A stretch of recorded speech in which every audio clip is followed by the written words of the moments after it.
Hey guys, what's happening? How to fix WhatsApp not working on iPhone.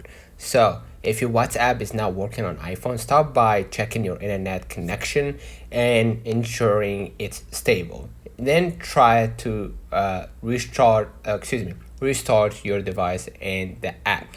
So, if you want to restart your device, go ahead to the settings, and then to the general, or you can just swipe down to your control center and hit the shutdown button at the top right and double click to confirm from some versions of iPhone that you want to shut it down, and then reopen it again.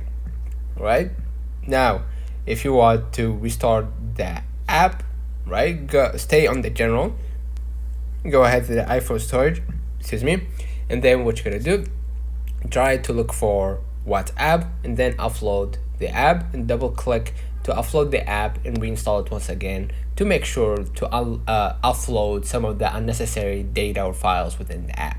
Okay, so let me know in the comments if this video helped you. Don't forget to like and subscribe. If the steps mentioned in the video not working, make sure to update your WhatsApp and iOS. So see you in the next one.